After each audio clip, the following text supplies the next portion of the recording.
Southeast Radio's Business Matters with Karl Fitzpatrick. Southeast Radio.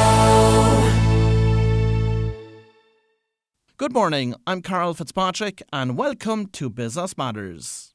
Well, Richard Bowen hit the headlines when he exposed fraud within the Citigroup bank. Today, the famous whistleblower is helping companies to do things the right way. Richard was also a guest speaker at the recent Transparency Ireland Integrity at Work conference, and he joins us now to tell us his story.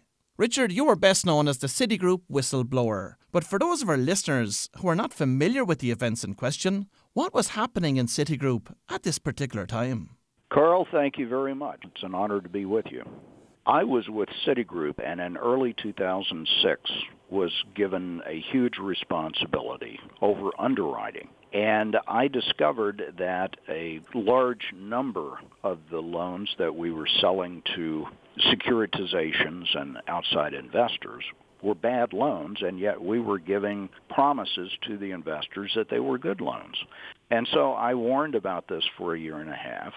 I ultimately went to the board of directors, and I was, in essence, told not to come back to the bank. And this is actually the beginning of the saga, because I then went to our own regulatory agencies. But in a brief nutshell, that's the background. And what type of reaction did you receive from the regulatory agencies when you approached them? Initially, they were each very enthusiastic.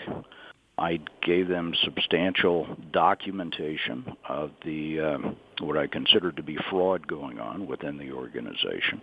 And on each event, I was promised they were going to pursue it vigorously in an enforcement action. And in every instance, my testimony was covered up. And in fact, it was after giving this evidence that they actually bailed Citigroup out 3 different times. And why do you believe that the regulator didn't take your complaint seriously and act on it? I believe those that I initially visited with were very sincere in wanting to go forward.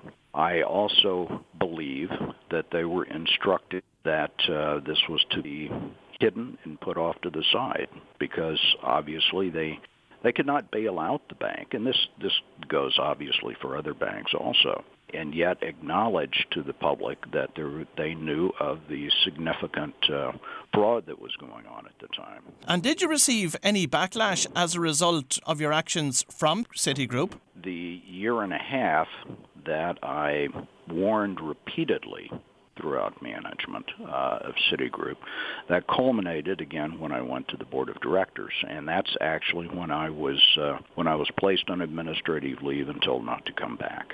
And if anybody listening to this morning's show is aware of improper behaviour taking place within their organisation and is considering blowing the whistle, what advice do you have for them?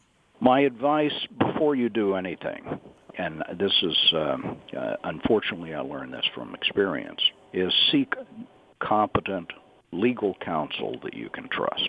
That's the number one issue, is don't say anything until you really receive some competent legal advice on how to proceed.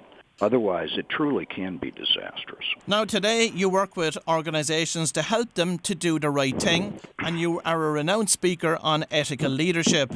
But what does ethical leadership look like to you? Ethical leadership actually has to originate from the top. And all of the employees, all of the management have to understand that there is a sincere commitment to ethical leadership. And first and foremost, there has got to be respect for the employees. The employees need to feel valued, and they need to feel that management genuinely wants them to give them feedback when they see something that isn't right. Because obviously, if management wants to know what's going on, it's the employees that do know. Too many times in an organization, this is paid lip service. There is a code of ethics, and the employees dutifully check the box and reading the code of ethics and agreeing to it and so forth. But the employees sincerely know that that isn't the way that it really works in the organization. Unless the employees are empowered and are actually treated as stakeholders in the company, that's a danger signal that the company itself is really not ethical and is following ethical leadership standards.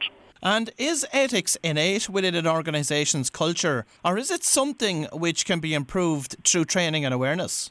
It can be improved through training and awareness, but only if there is a complete commitment from the very top of the organization.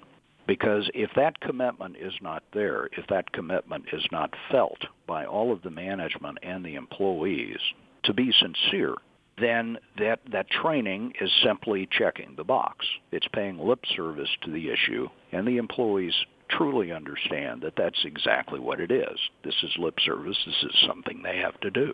And is ethical leadership all about the internal environment, or does it affect the external environment also? Oh, certainly it impacts the outside environment. My whole point is the company itself has to be ethical to begin with, and this has to be felt throughout the organization.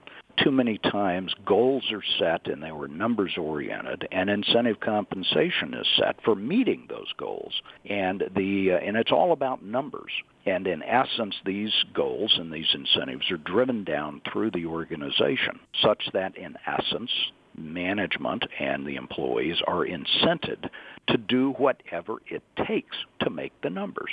In a truly ethical organization, the employees can question what is going on, and they know that their feedback is sincerely desired, and management will get back with them. The spillover as far as the customers and the suppliers and everyone that the company deals with, if that basis is not there and has been set internally, then certainly you have the same issues externally from the company. So from your experience, Richard, are organisations placing enough of emphasis on ethics? Unfortunately not. Again, ethics has to start from the top, and it is not a check-the-box exercise.